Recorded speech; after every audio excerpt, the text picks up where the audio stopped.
What's happening, everyone? Hello. Carolyn and I got our mountains going on today. Yeah. It's going to be a fun day. We'll give everybody a few minutes to get on.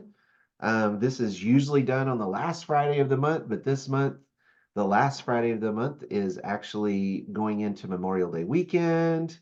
We have a wedding going on at our house. We all kinds of other craziness. So we wanted to do this today. Hopefully, we'll have a good crowd on as we get into this, and we're going to cover some subjects and topics today that I know for me hit really close to home and that are very something that I need to be reminded of often, something that I need to be watching out for in life, and especially something that as I look at my business and look at life in general, relationships, health, everything else that I'm doing, it's important for me to make sure that I'm keeping this top of mind. We're going to look at a story today that is very probably well known to you. You're probably going to go, oh, okay. And you'll probably know the storyline and all that good stuff. Hopefully, today we can bring out some things that will help you to better either understand, know, or better to see the story from a different point of view. One of the things that we talk about all the time when we do these kingdom calls, and specifically the way we do the kingdom calls, is these are calls that are based on scripture that really have to do with not just our life, but really have to do with our business, our career, the things that kind of encompass our financial parts of our life. And so as we go through today, we're going to kind of wrap things back to that financial career business piece of our puzzle, of the things that we do in our daily walks, so that we can make sure that we're taking scripture and applying it directly to what we're doing in our daily walk. So I think today this is going to be one of those calls we're going to go, oh yeah, like I remember this or I remember that. And then we're going to start putting those pieces together and it'll be really neat to kind of see how it all fits. So let's go ahead and get started. We'll probably have a bunch of other people join us, I'm assuming, based on our normal calls. So just if you guys don't know who I am, my name's Cory Long. I spent about 17 years in full-time ministry, working in children's homes, youth ministry, some college ministry, and then we started a business about 10 years ago so that we could not just do ministry, but do ministry without taking a paycheck. And that was the whole purpose of starting the businesses 10 years ago. Once we did that and got started, we um, settled down for a little bit, did some young life, college ministry, did some different things. And then one day my wife spoke up and said, man, it's hot here. We had like over a month worth of 100-degree days in West Texas. And she goes, I wonder what it'd be like if we bought an RV and went and traveled and served, which is something we'd been thinking about for a long time. 45 days later, we're in an RV and we spent about 4.5 years doing that. We just went and served at places, camps and churches and recovery centers and all kinds of things. All of that kind of spurred on where we're at now today. We actually live in Lubbock. No, the mountains behind me are not a representation of what West Texas looks like. It is dirt and mesquites and cactus and cotton fields, and that's about it. Flat land. And so we live in Lubbock right now. And as I was saying a minute ago, we actually have a wedding coming up this weekend. We're very involved in a college ministry here now, and just doing ministry in a way that's kind of on our own terms and our own time, what the availability we have and that sort of thing. The cool part about it is, and that's kind of the point of these kingdom calls as we've gone through them. If you haven't watched all the kingdom calls, you can go back to our YouTube channel and you can actually pick up all of those kingdom calls and see all of the past ones and see every call that we've done for the last, I know we've done at least a year. And we've done one a month. So that'll give you at least a little bit idea who I am and what we're about. So today, um, as people keep joining us here, today we're going to study Abraham, a story that you guys know really well. More than likely, you could probably recite some of it to me. You know the details of it, and you know the inner workings of it. But I want to talk before we get into the story.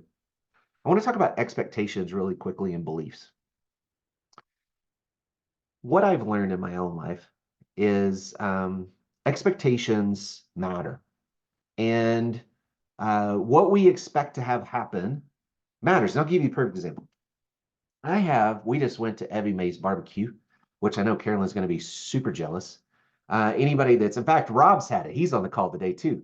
There's a barbecue in Texas. It's amazing. Evie Mae's is one of those that is just amazing. We went and had barbecue there a minute ago, and I got a sweet tea. And for all of you sweet tea drinkers, you know that when you sit down and that lady comes over and she fills your cup back up, that you're thinking, man, I hope she filled that up with sweet tea, because sometimes they don't ask. And then you take that drink because your expectation is sweet tea. And for all of you sweet tea drinkers, when you grab something that's not sweet tea, it just about turns your stomach. You're like, whoa. And it shocks you because your expectation is sweet tea and you get unsweet tea. It's very sacrilegious. It's, very, it's one of those things that should never happen. But that's expectations, right? We have these expectations. I'll give you another example.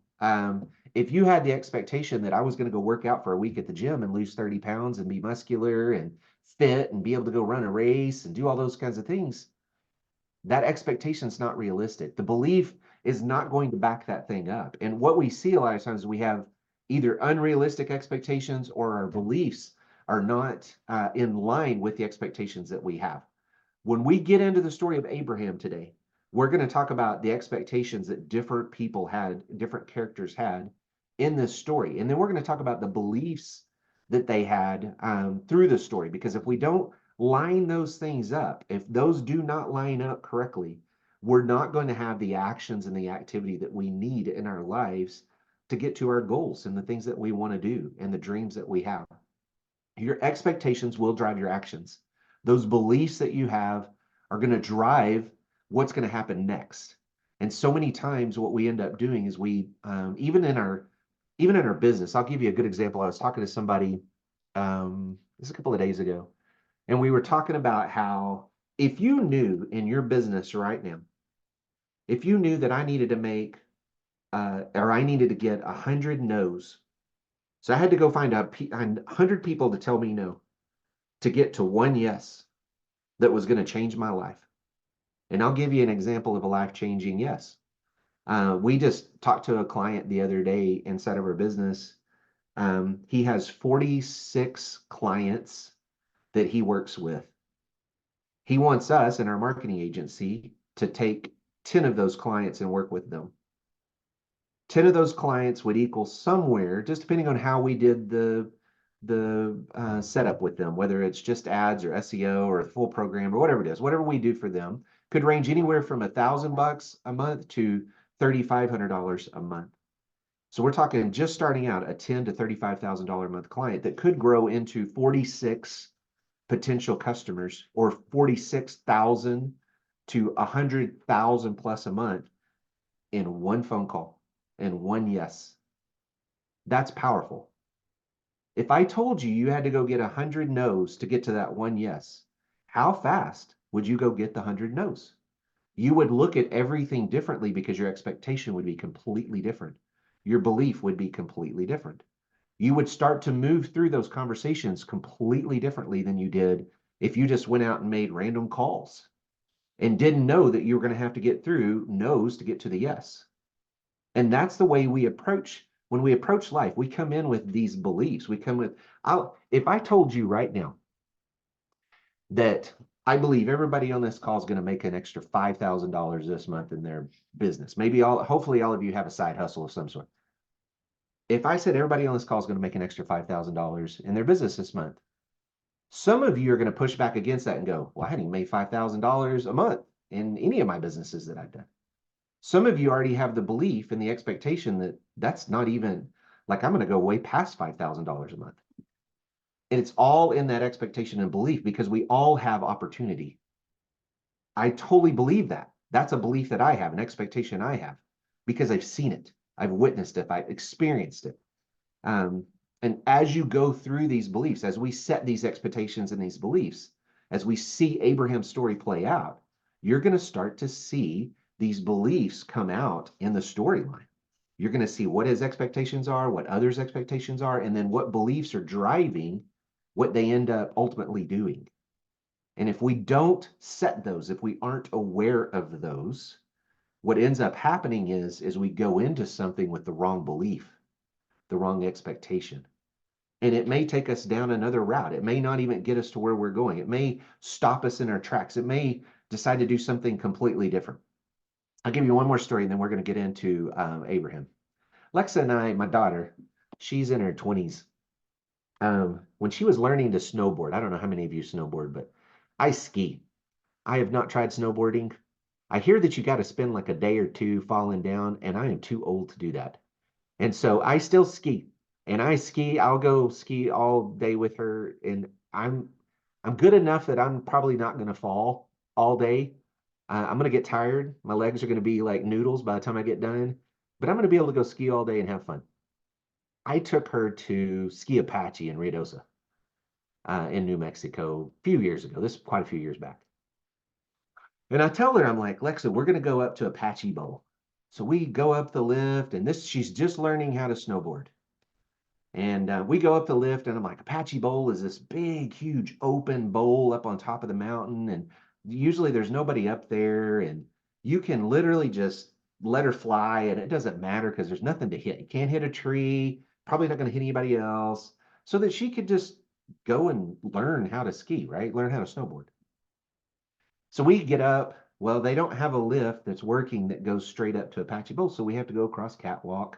We get across the catwalk over to the area where, in my mind, we're getting close to Apache Bowl.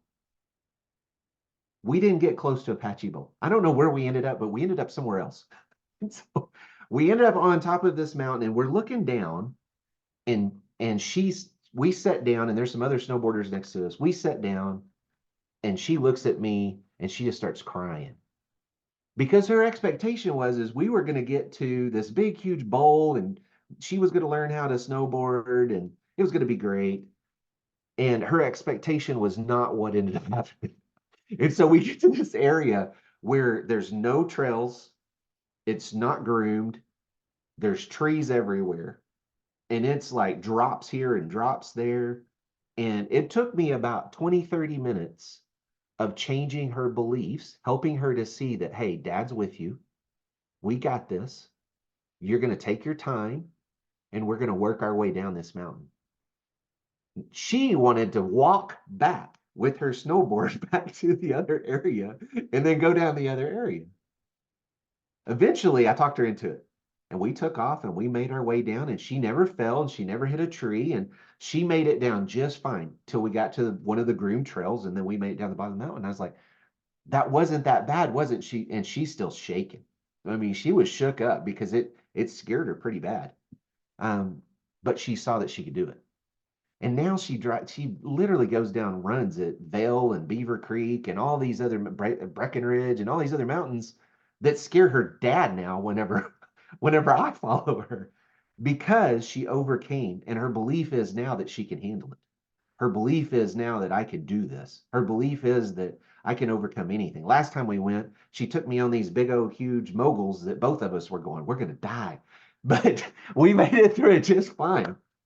But that's the way expectations and beliefs work, right? We have to really take a check from the neck up sometimes and really look at what is the belief that we're holding on to, what is the expectation that we're holding on to about our health or our relationships or our business or our spiritual walk or our career or whatever it may be, our finances, whatever it may be. We have to make sure that we're checking those things, because if we're not, we're going to get somewhere and that belief system is going to wreck something. It's going to be out of focus with what we want to do. And so we wanted to make it to the bottom of the mountain. Even though it wasn't the way maybe our expectations were, we still had the belief that we could do it, and we made it to the bottom of the mountain just fine. And she got to see that she was able to do it. And then now she's skiing stuff way harder that dad doesn't even want to go down. And so that's the way it works. All right, we're going to start in Genesis 22. There's a lot of backstory here with Abraham. And some of you guys that know Abraham's story extremely well, when he was 75, that's when he first got called away from Ur. So he got called away from his home when he was 75 years old. And he's told, hey, just go. He wasn't really told where to go. He was just told, go this way. And he just packed up and went. The belief that he had in his God was so strong that he packed his family up and just went, right? At 85, God tells him that he's going to have a son at 85 years old. So 10 years later, he's told you're going to have a son. Now, if you guys know the story, his wife, Sarai at the time, it was before her name was changed to Sarah. If you know the story, that was not happening. She was barren, was not having a baby. And so all of a sudden, we have God telling Abraham, you're going to have a son. They weren't patient. They decided, oh, well, we're just gonna figure this out for God. And so he sleeps with Hagar, right? And have Ishmael at 86. Now, between the time of 85 and the next time that God talks to him, there's 13 years of silence. 13 years of silence. So Abraham gets told, you're going to have a son. They take matters into their own hands instead of waiting on God's timing. The whole thing happens with Hagar, Ishmael, right? Things start to build up over that time. Doesn't go real well, as you guys know. And then whenever he's 99, God comes back and tells Abraham again that he's going to have a son. And he changes, well, at the time he was Abram. He changes his name to Abraham, and he changes Sarai's name to Sarah. He puts the covenant of circumcision in place. And when he told Abraham at 99 he was going to have a son, do you guys know? Y'all probably know what he did, right? Abraham laughed. He literally laughed at him. He's like, hey, no way. This ain't happening. My expectation is I'm 99 years old. That is not happening. I am not having a son. And he laughs. And a year later, guess what? Has a son. And he has Isaac. Now, when we get into this story, we're going to come into the whole part where God comes to Abraham and tells him to offer Isaac as a sacrifice. His son, his one son that was promised him by God, he's told to offer as a sacrifice. And that's kind of where we're going to start this story. So leading up to it, you got to remember all the stuff that's happened leading up to the time where this is going to happen to really understand where Abraham's at. He has trusted some and then intervened some and then trusted some and then intervened some, right? He didn't just fully go, hey, I trust and I surrender to you, God, and I'm going to do what you say. And I believe that it's going to happen. Now, we're going to talk about this, but I mean, you think about 13 years of silence. Nothing. Nothing. You take between the Old Testament and the New Testament, hundreds of years of silence. 400. Right? And now, if we look at that and we look at these moments of silence, I don't know about you guys, but people that are around me would tell you I'm a pretty impatient dude when it comes to certain things. I don't know about y'all, but I have forced things in my life to happen. Not maybe the way Abraham did to have a kid, but I have forced things in my life to have happen, whether it's jobs, whether it's moves, whether it's other things, businesses, whether it's other things. I've forced things to, and when I put and I input in what I want instead of waiting on God's timing, I don't know about y'all, but those experiences have usually not been the best experiences for me. They usually have gone very differently than what I thought they would be. And so as we look at the story, I want y'all to think about everything that's happened up to this point. He has Isaac at 100. This is about 12, 13 years later when we're going to come into the story. So Isaac's going to be 12, 13 years old, is what everybody kind of says. And so Abraham has a 12, 13-year-old, plus he has his other son from Hagar, Ishmael, that's already been kicked out of the house. Sarah didn't want her around anymore and the kid around anymore, right? They removed her from the house. And so he has one son, 12, 13 years old, and that's where we're going to start this story. All right, let's jump into, let me share.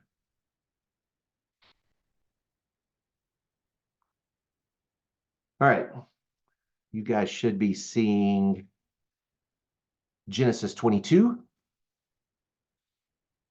Remember, 112, 113, kids 12, 13 years old.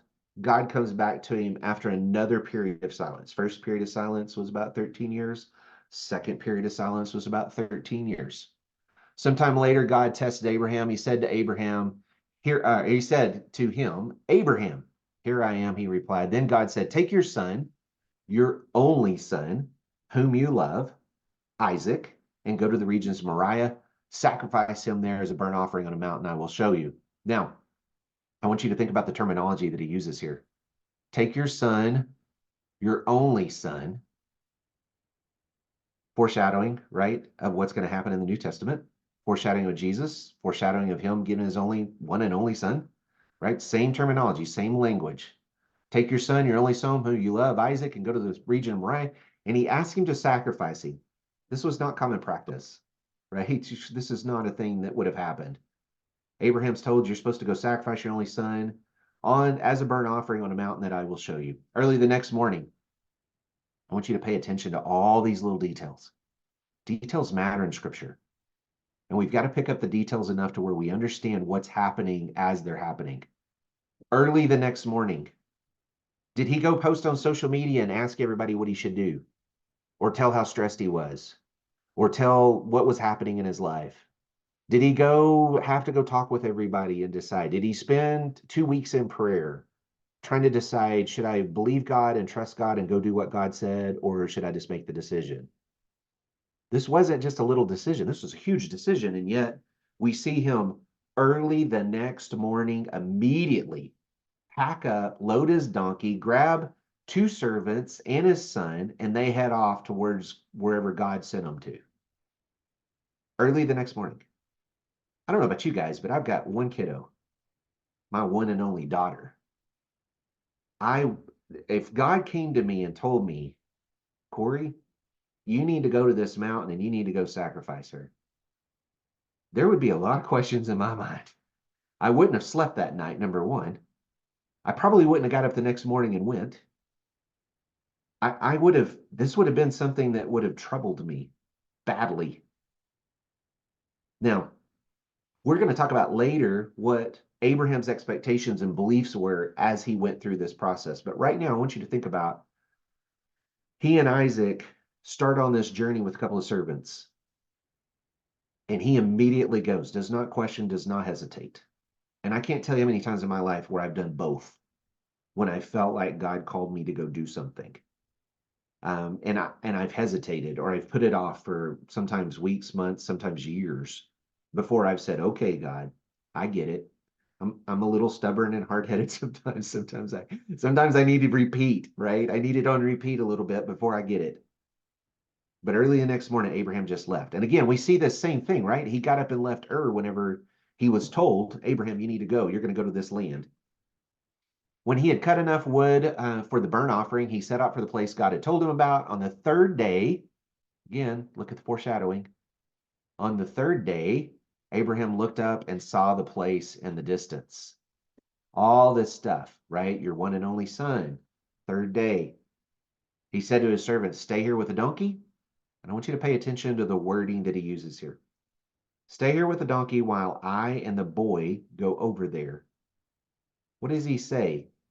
We will worship, and then we will come back to you. Now, I don't know if he's saying this because he's trying to calm any fears. I don't even know if Isaac's probably just, hey, he's 12 or 13. You guys know what 12 or 13-year-old boys are like. He's probably just like, oh, wait, we're on a journey. We're going to go climb a mountain. Great. I get to go spend time with my dad, right? They're just heading down. They grab everything. So I don't know why the terminology is, but you can see the expectation. Remember, we talked about expectation and belief. Abraham's expectation and his belief at this point is that we will go worship. We will return. Not me. We. So just catch these little small details, right? Abraham took the wood for the burnt offering, placed it on his son Isaac, and he himself carried the fire and the knife, or the flint and the knife, as some versions say. As the two of them went on together, Isaac spoke up and said to his father Abraham, Father, yes, my son. the father and the wood, or the fire and the wood are here, but where's the lamb for the burnt offering? You can just see this, right? A little inquisitive 12, 13-year-old, right? Climbing a mountain. He's got the wood. They got the stuff to do the burnt offering. But apparently they've done this before, right? They've sacrificed before. Isaac knows how this works. This isn't anything new to him. Abraham had taught him. He had shared his faith with him. He had told him, right, before how this works, and they had went and done this before. Well, where's the burnt offering, Dad? We got all this stuff, but we don't have the lamb. We don't have the lamb. What are we going to do? Right? Abraham answered, God himself will provide the lamb for the burnt offering, my son. And the two of them went on together. At this point, he just, hey, God's going to provide. God's going to provide. And that was apparently good enough for Isaac at that point. And they head up the mountain. When they reached the place that God had told him about, Abraham built an altar there and arranged the wood on it. Now, this is always the verse that always kind of made me cringe. He bound his son Isaac and laid him on the altar on top of the wood. Now, there's all kinds of, again, foreshadowing that's kind of happening with all of this story. From Isaac carrying the wood, Jesus carried the cross, right? The 3 days, the fact that it's his one and only son, all of these pieces of the puzzle. And we see that they get there. Abraham builds the altar, gets it all ready, arranges the wood. He binds his son. You know that this had to be a little bit of a struggle. 12, 13-year-old. He binds his son. Who knows what that conversation was like? I don't know about y'all, but I never, ever, ever want to have to do that. That is not something that would be pleasant. He binds his son, and I'm sure as he's doing all this, tears are running down his face, knowing full well what's about to happen. And he puts him on top of the wood. It says he reached out his hand and took the knife to slay his son. Abraham was fully invested, fully committed, no hesitation, full expectation that he would get to the top of the mountain and that he would have to sacrifice his son. And he was fully willing to do it for his God. The angel of the Lord called to him from heaven, Abraham, Abraham, here I am. Do not lay a hand on the boy. Do not do anything to him. Now I know that you fear God. There's a test, right? I know you fear God. You are willing to give up the most precious thing to you, your son, your one and only son. Now that I know you fear God because you have not withheld from me your son, your only son. He tells him, don't lay a hand on him. Tells him, I know that you fear God because you haven't withheld. Yeah, I don't know about you guys. There are times in my life where I feel like, and I mean, there's stuff in my life that I don't know that I've really ever completely surrendered. And it's sure not to the extent of this. We're talking small stuff. Things in my life that I should surrender, and I know I should surrender, that maybe I haven't surrendered. Isaac's expectation and his belief going up on this mountain was probably, hey, we're going to go have an adventure. We're going to go worship God. He had seen, apparently he and Abraham had done this before. He knew exactly what was going to happen. They needed a lamb. They get to the top. I don't know what the conversation looked like between the two of them. Abraham binds Isaac, ties him up, puts him on top of the wood, is about to kill him. The angel stops him. Now, it always has made me wonder what conversations happened after this. What was the conversation that they had putting him on, taking him off? Did Isaac hear what God said to Abraham? Or did Abraham just hear what God said to Abraham? I don't know what all that is. I don't know all the answers to that. I just know for me, if you look at the story, and I was just kind of looking down at this story, like seeing it from a bird's eye view, man, there's a lot going on here. There's a lot going on here. Abraham looks up, they're in the thicket. He saw a ram caught by its horns. He went over, took the ram, sacrificed a burnt offering instead of his son. So Abraham called that place, the Lord will provide. And to this day, it is said, on the mountain of the Lord, it will be provided. So the angel of the Lord called Abraham from heaven a second time. and said, I swear by myself, declares the Lord, that because you have done this and not withheld your son, your only son, I will surely bless you and make your descendants as numerous as the stars in the sky and the sand on the seashore. Your descendants will take possession of the cities of their enemies, and through offspring, all nations on earth will be blessed because you have obeyed me. Then Abraham returned to his servants, and they set off together for Beersheba. Look, I don't know what conversations had after, like what happened after this, but that had to be a really weird conversation coming off this mountain. Isaac's 12, 13 years old. This kid, that's just a kid, man. You know, he turned to his dad and said, Dad, would you have killed me? Like, you know, there had to be some hard conversations that they had after this. You know that Abraham's belief and the experience that they just went through solidified Isaac's belief in what his dad believed. Like they went through an experience together that was pretty intense. And how did that change not only that, but how did it change their relationship? How did it change both of their belief systems? So, why would Abraham be so willing to go do this without any hesitation? If you jump into Hebrews, we get a little bit of an answer.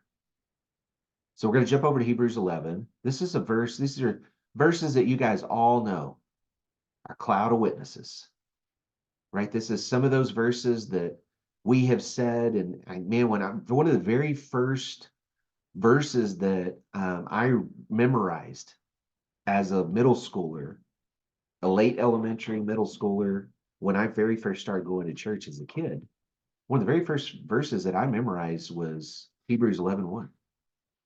And mine was a little bit different than what it word even is worded here, even though this is NIV. Now faith is being sure of what we hope for and certain of what we do not see. And I remember that literally from the time I was little. That was one of those memorization verses that I remembered. And this is one of those sets of scripture that we know, this cloud of witnesses, these men and women that went before us that were great people of faith. And we see Abraham, we see all of this in Abraham 8, 9, 10, 11, and 12. We see, how he went, how he left his home and went as a stranger into a foreign country. And we know Abraham screwed up, man. I mean, he didn't even say his wife was his wife multiple times. His wife ends up getting taken by a king, like right before this happens. Like literally right before all this happens. His wife gets taken by a king and it gets all mixed up and messed up, but he's still included in this. So verse 17, it says, by faith, when God tested him, by faith, Abraham, when God tested him, offered Isaac as a sacrifice. He who had embraced the promises was about to sacrifice his one and only son, even though God had said to him, it is through Isaac that your offspring will be reckoned. So Abraham believed. He knew his one and only son. Why was he so willing to do it? Verse 19. Abraham reasoned that God could even raise the dead. And so in a manner of speaking, he did receive Isaac back from the dead. So why was he so willing? Why did he just pack up the next day? Why did he load his kid up and say to the servants, we're going to go worship and then we're going to come back to you. We will come back to you off of this mountain. Why was he willing to put his son on there? Because he believed that God would raise him right back from the dead. His belief, his expectation was, my God can do anything. My God can raise him from the dead. So he didn't even question it. He just went and did what he was told. He obeyed. Because you obeyed, remember back in Genesis 22, because you obeyed, he obeyed, he had faith, he did what he was asked, because his belief, his expectation was that God was going to raise him from the dead. He never doubted that whatever was going to happen, God was going to take care of it. He already knew what God told him. He remembered the promise. He remembered what was supposed to happen. And so he said, you know what? I'm going to go do this because that's my expectation. That's my belief. So I want to ask you, we're gonna talk some real talk here for just a little bit. You guys are welcome to drop stuff in the chat if you want. So what expectations do you have in life right now? And what beliefs do you have right now about your walk? And it doesn't have to be just business. I mean, that is what we talk about on these calls is business, finances, career.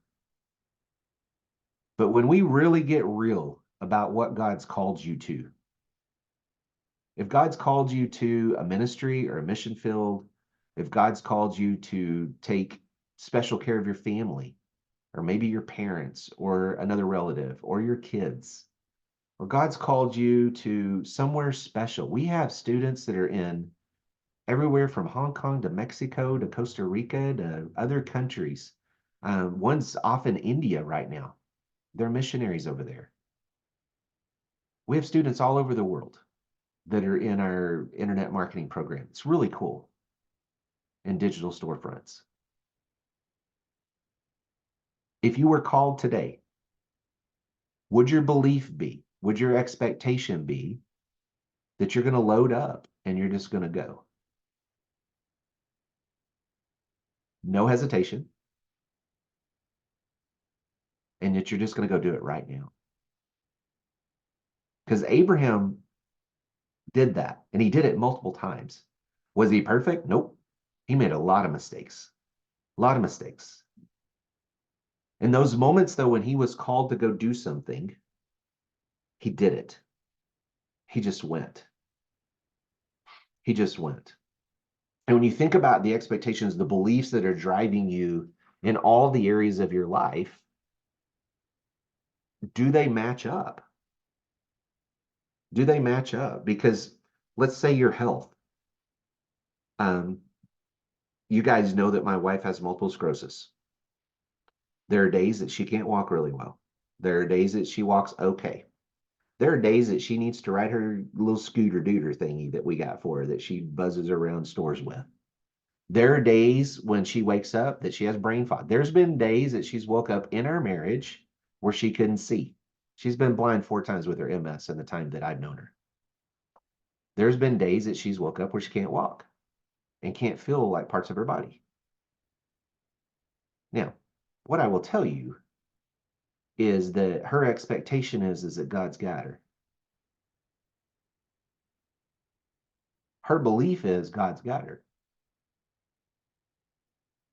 The reason I can say that is because I've lived with her now for 28 years and watched her get up every day and go, today's going to be a good day. And that's her belief. And her belief is that we can go find other ways to help her in her health. And we've done some crazy things.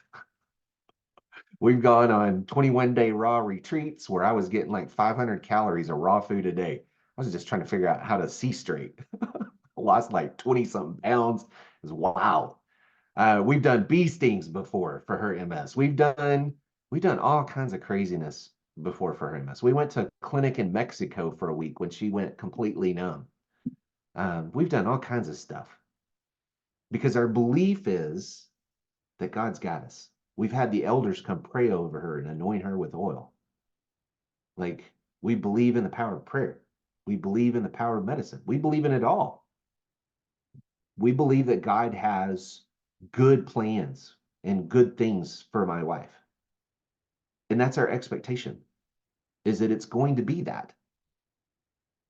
If we had an expectation, and I've seen this in the health world because we talk to a lot of people that have health issues, and especially MS. MS is the kind of disease that doesn't necessarily kill you. It just takes your life away from you. It's a very bizarre disease, the way it kind of works. And we've seen this with her biologic mother, because she was adopted when she's little. We've seen this with other people that we know that have MS that have come into our lives. It'll remove life from you. It'll take life away from you. And we've watched that happen. And some of these people's expectation is they're just going to get worse. So there was a time when Michelle went and had biologic dentist work on her teeth. I'm sorry, she didn't have biologic. We had regular dental work on her teeth that she went completely numb from the chest down. And we went to the doctor and we went and talked to family and all that. And everybody pretty much their expectation was, Cory, you need to start getting her ready for a wheelchair. And that's what they told me. You need to get your house ready for a wheelchair. You need to get your life together for a wheelchair. You need to get ready for her to not be able to walk again. This was when Lexa was 5 years old. She was a little kindergartner. And I looked at all of them and I said, nope, because that was not my expectation. And the belief that I had was that we could find a way to undo what had just been done, which was she had a mercury amalgam removed wrong. Always go to a biologic dentist. If you ever have anything like that removed, always go to a biologic dentist. She had it removed wrong, and within 24 hours, she was numb, and she was that way for 30 days.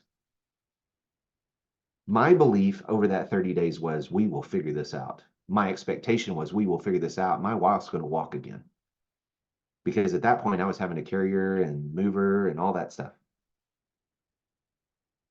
If my belief would have been like some of these other people that we have met, that it's just going to get worse. It's not just going to get worse. She's going to be wheelchair bound and this and that. And my expectation would have been that. My belief would have been that. Everything that we would have done would have been that. My actions would have been that. That was not my belief. So what did I do? I started looking for solutions. I started looking for help. I started looking for healthcare providers that would tell me something other than my wife was going to be in a wheelchair. That was my belief. And that was my expectation. Luckily, I didn't listen to all those other people, because 30 days later, the elders came and prayed over her with oil. With literally overnight, she started getting feeling back into her feet and her legs. Then we went to Mexico and went to a clinic, and within half a week, she started walking again. We were at the mall walking around by the end of the week after the clinic. Craziest thing I'd ever seen. Right up there with some of the top things in my life where I'm going, this makes no sense. But God, you are good. Right? My expectation, my belief was something completely different than what everybody else was kind of putting into my world. And I had to make a choice. Do I believe them? Do I believe their expectations?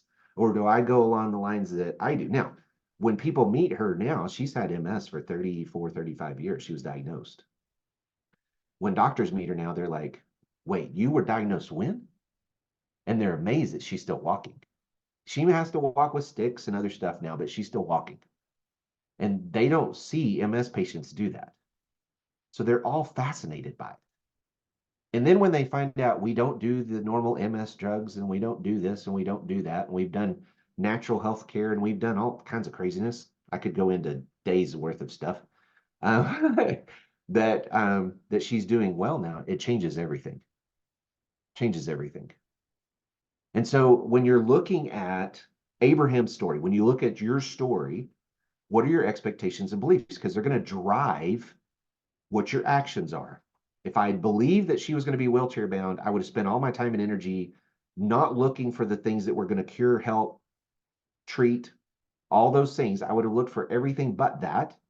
And I would have spent my time on things that I'm going to have to go figure out how to get the wheelchair into the house and get a ramp made and figure out how to get her from the bed to wherever and all this other stuff. I didn't believe any of that. The fact that she couldn't hold Lexa at 5 and pick her up and do that stuff just killed it. It just wiped her out. And then when we went to Mexico and came back, all of a sudden she's walking and she can pick her back up again. It was like a miracle, right? So our beliefs drive that. And it's not just health. It doesn't matter what it is about our relationships that we have. Our beliefs and our expectations are going to drive the relationships. If we believe the relationship's going to be a specific way or have a certain outcome or whatever, guess what? Your actions are going to drive that. The same way with our business. And so what we see is sometimes, in fact, Rob and I were just having this conversation this morning. People come into our training program with expectations. And their expectations are, I'm going to spend a week and I'm going to go kill it and I'm going to just change my world. Now, sometimes it happens. It can happen. It's an anomaly, but it can. But when they go through that first week and nothing really happens, if their expectations are that, what's going to happen after week one? And then they get discouraged and they get disappointed and then it doesn't line up. Now the beliefs and the expectations don't line up with the reality of what's happening. And that's where despair and disappointment and frustration and all these other things happen. And then we can either go down the blame game road or the victimhood road or whatever road you want to pick. And none of those things are going to get you to a very good outcome. They're definitely not going to get you to your goals. So when we look at what we want to do in life, whether it's any of those things that we talked about, what beliefs and expectations right now are driving you? Are the beliefs and expectations that are driving you in your business, are they beliefs and expectations that you feel like are going to get you where you want to go? Because guess what? We can choose. This is our choice. Mark, Rob, Kevin, Margaret, none of them are going to choose my expectations. They're going to choose their own.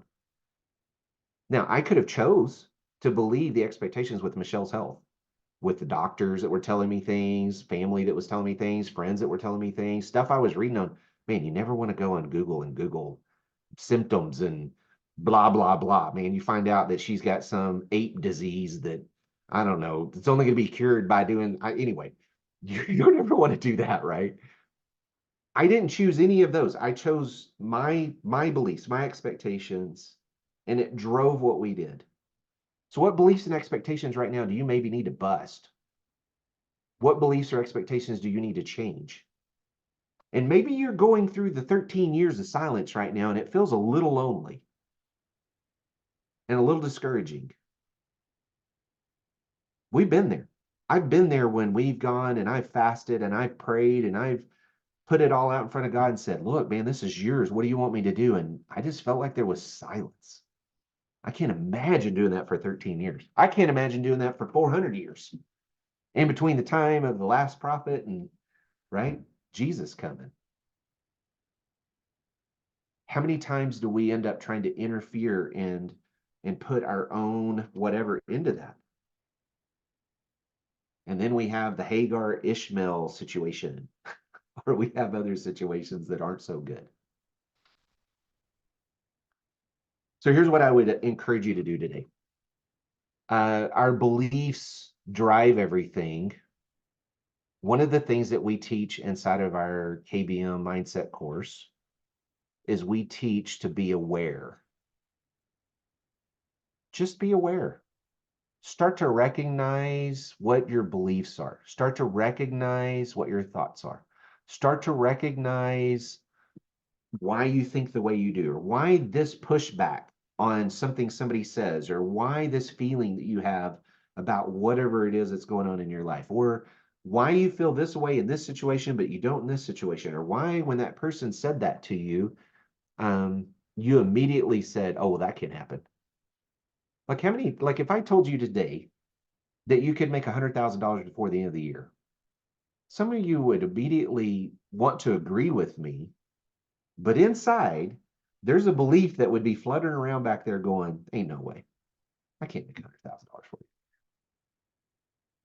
I had a coach a year ago tell me, I had said, I want to make $1 million before the end of the year.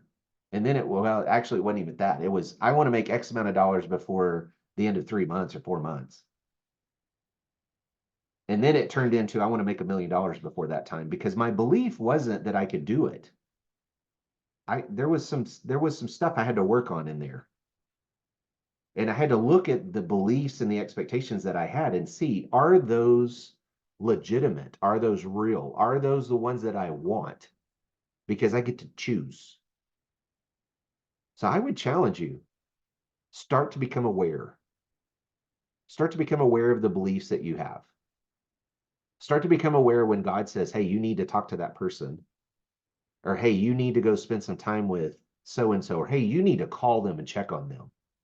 Or, hey, that person probably, like, there's been times, I think I've told you guys before, one of the things my dad always did that we kind of tried to keep going is Dad would always carry $100 bills around with him and just give them away. And it was just something my dad did. It was his love language. And he would give them to anybody. It didn't matter who it was. And we've tried to keep that going. And so there are times when I have felt called, like it's kind of funny. Michelle and I, something will happen and I'll say something to her, she'll say something to me and go, do you feel like that's somebody we need to do that for? And I'm going, yep. And we just know. We know it's something that is more than just us wanting to do something for somebody. It's God telling us, hey, that person. And the stories that have come out of those things have been amazing. One day she was at Sonic and she didn't have money to leave a tip. And she told the kids, she said, it was probably an 18-year-old kiddo, 17, 18-year-old kiddo working at Sonic. And she said, I'm going to go drive home. I'm going to get a tip and bring it back. And she came home and she looked at me and she said, I think maybe afterwards she told me this, that she felt like that was what God was calling her to do. And so she went back, she took $100 bill back to this kid and gave him $100 bill. And this kid like broke down crying at Sonic in front of the little machine thing, this 17, 18-year-old boy, telling her what was going on in his life and how that $100 was going to change everything. And those are moments. Are we listening? Are we pushing back? Are we doing the things when God calls us to have that conversation or to do whatever it is, to share Jesus, whatever, just to smile at somebody, to love on somebody, to check on somebody, to go do maybe a mission or go serve here or go whatever it may be. Maybe God's calling you to start a business. Maybe God's calling you to stop a business. Maybe God's calling you to something completely different. Are you listening? And then when you're listening, are you having the expectation and having the belief that that's really what you need to go do? And are you following through with that like Abraham did? If Abraham didn't believe that God would raise Isaac from the dead, he would have never started that trip. I truly believe that. He would have never got the donkeys and put the junk on there and cut the wood and got his servants and went on a road trip for 3 days and then hiked up a mountain and pulled out the knife. I know I wouldn't have if I didn't have a strong belief that God was going to take care of it.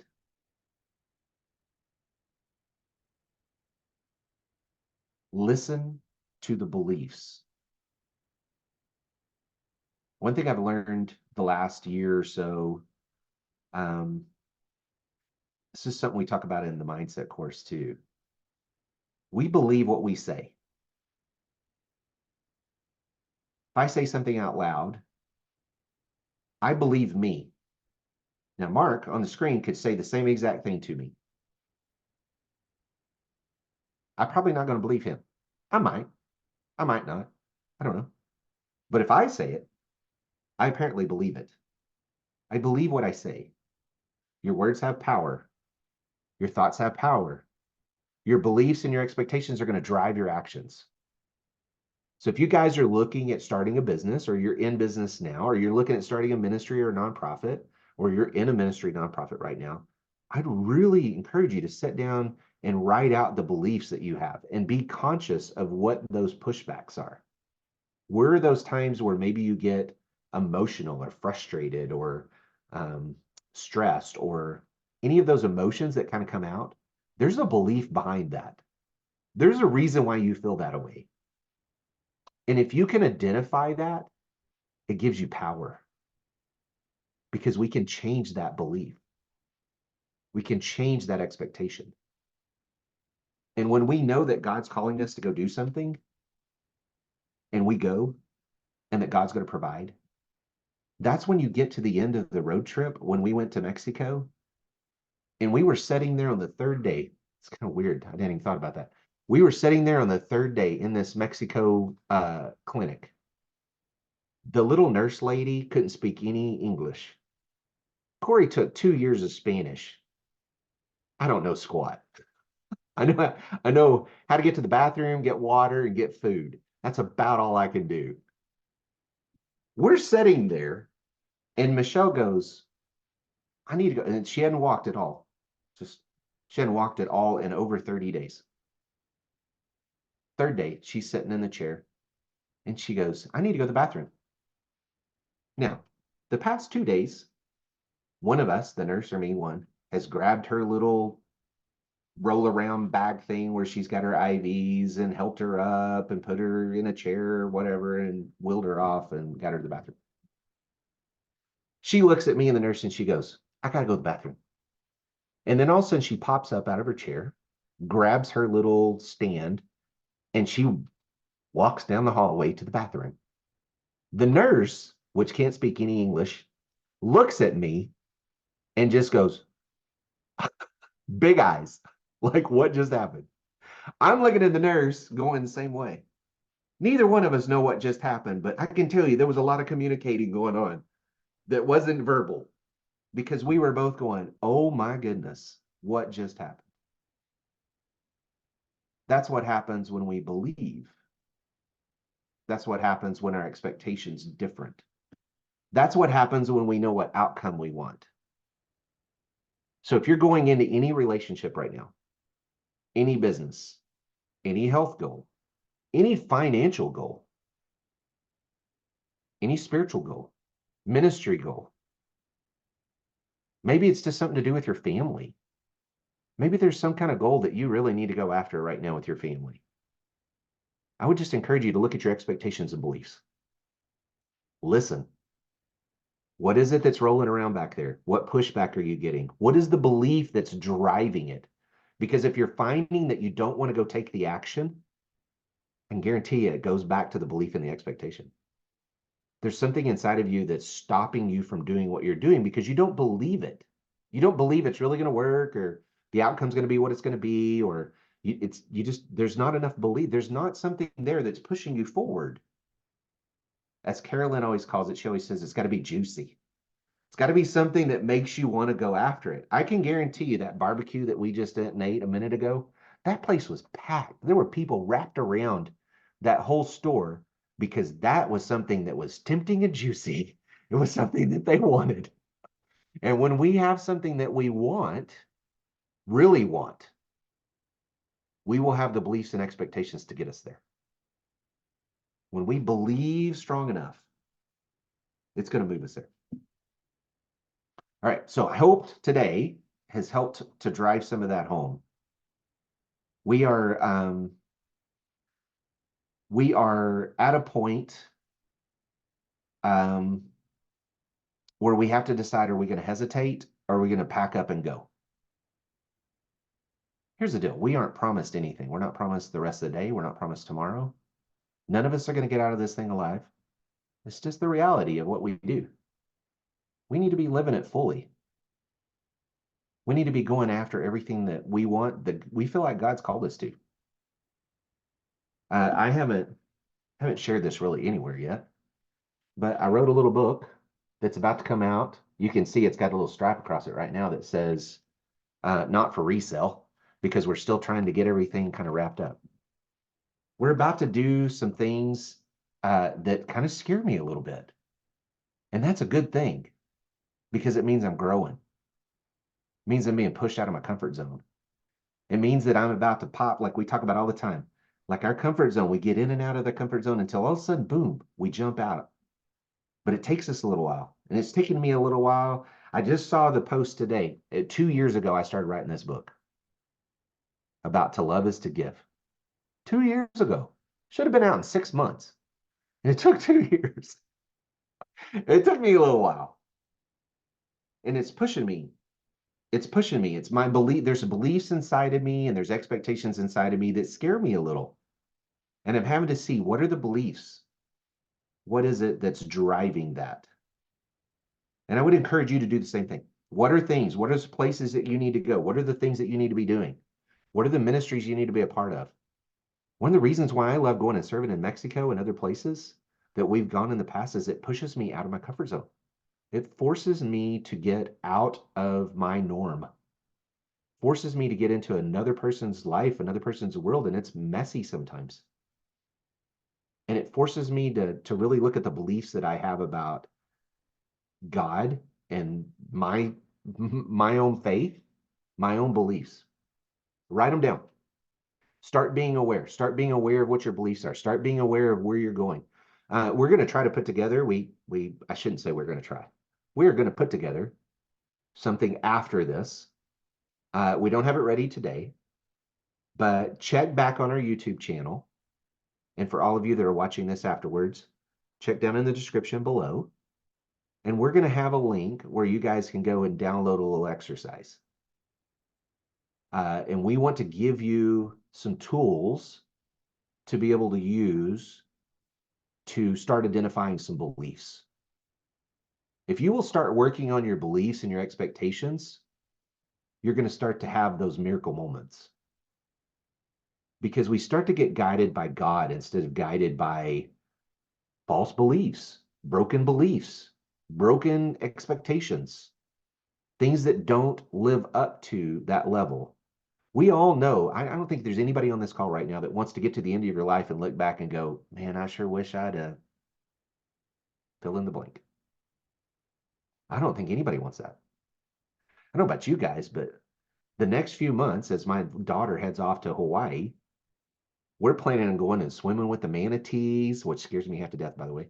And then we're planning on taking a helicopter ride, and we're planning on going to some fishing, hiking back to waterfalls, and taking advantage of it while she's in Hawaii for her CT travel gig.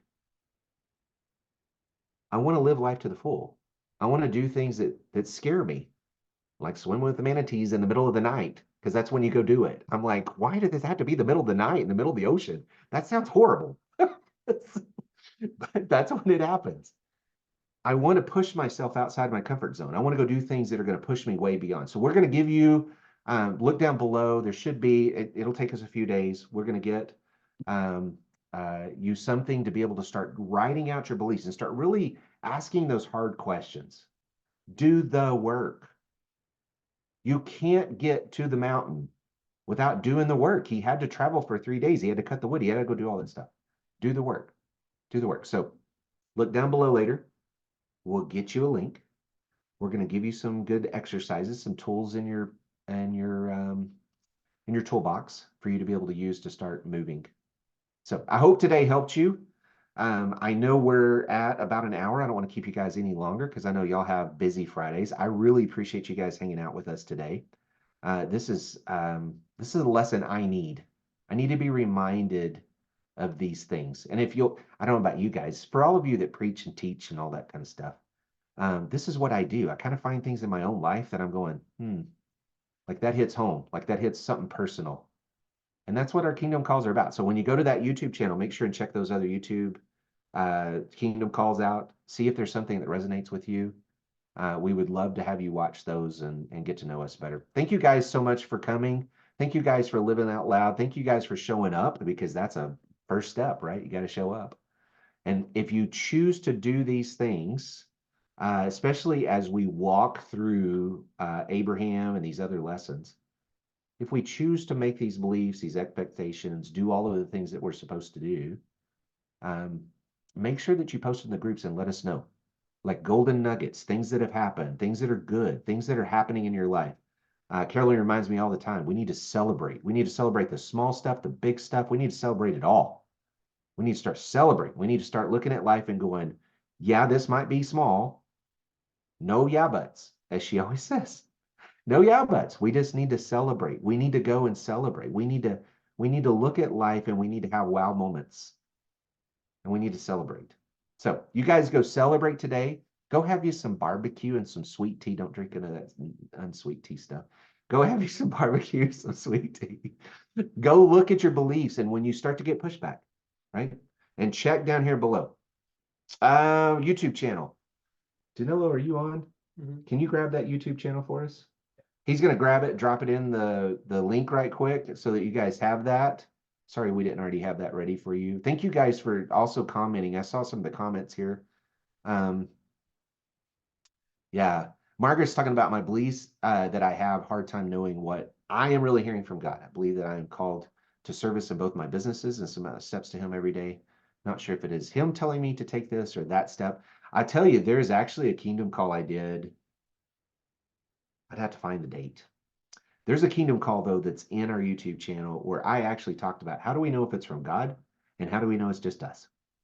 And it kind of gives some practical ways for us to look at what's Cory saying and what's God saying. Looks like Danilo just dropped it in there. Yep. That's the YouTube channel. You can go in there. We have a playlist of all the kingdom calls. So we would definitely love to hear feedback. I want to know what you guys think. If this is something that you enjoy, something that makes a difference, we want to continue to do things that offer value and add value to what we're doing. So thank you guys for joining me. You guys have a great and beautiful Friday. It's great to see all your beautiful faces. And we will see you guys either in one of the groups, one of the many groups that we're a part of. Drop some golden nuggets. Drop some things in there. I would love to hear feedback about what's going on. Y'all have a great day.